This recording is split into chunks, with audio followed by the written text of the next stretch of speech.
Magandang umaga Pilipinas, narito na po ang magiging lagay ng panahon ngayong araw ng Friday, 22 May 2026.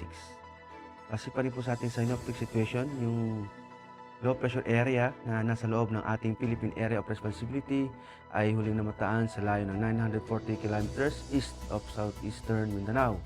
Ang nasabing low pressure area ay mababa ang tsansa na maging bagyo. Samantala, easterlies naman ang makakaapekto sa Luzon at sa Visayas.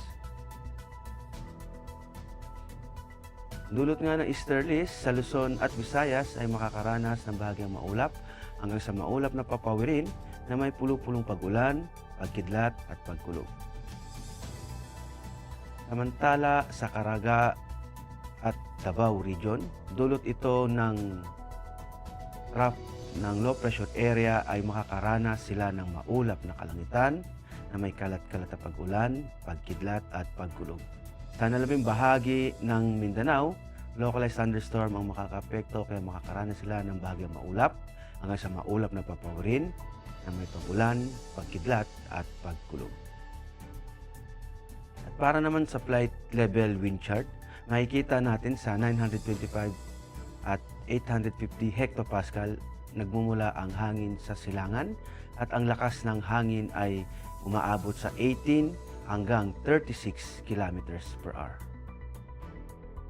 At pagdating naman dito sa 700 hectopascal, makakaranas ng lakas ng hangin sa Luzon ng 18 kilometers per hour at pagdating naman sa may parte ng southern hanggang Bicol hanggang Visayas at northern part ng Mindanao ay aabot ang lakas ng hangin ng 36 kilometers per hour. At pagdating naman dito sa 500 hectopascal, makikita natin yung lakas ng hangin ay nandito sa may parte ng Palawan at sa may parte ng Visayas na aabot ng hanggang 36 kilometers per hour. Sa labing bahagi ng Luzon at Mindanao ay makakaranas ng lakas ng hangin dito ng 18 kilometers per hour. At para naman sa impact of flight operations, dulot nga nung trough ng low pressure area sa Caraga at Davao Region, ang main hazard dito ay yung convergence of moist air causing widespread cloudiness and rain. Ang impact nito sa rotary, reduced visibility and light to moderate turbulence may restrict low-level operations. Sa fixed wing naman, expect IFR conditions during approach and descent, turbulence and rain may cause by delay. Sa nalabing bahagi ng Binao, dulot ito ng localized thunderstorms.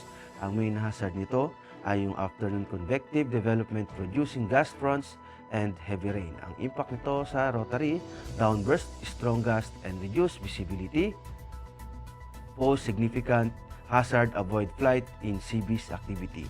Sa fixed wing naman, severe turbulence and widespread, likely during arrival, departure phase, aircraft may experience temporary delays or required to diversion. Dulot nga ng easterlies sa Metro Manila at sa labing bahagi ng Luzon at Visayas, ang main hazard dito ay yung warm and humid air from the Pacific na nag-enhance ng mga convective activities. Ang impact nito sa rotary, afternoon isolated thunderstorms likely over inland areas, light to moderate turbulence, and localized reduced visibility may temporarily impact helicopter operations. Sa fixed wing naman, overall fair weather expected, isolated sea breeze, clouds possible with brief delays, and light to moderate turbulence. At para naman sa astronomical information, ang araw ay sumikat kaninang 05:27 at lulubog din naman mamayang 18:19. Para naman sa moon illumination, meron tayong 39%.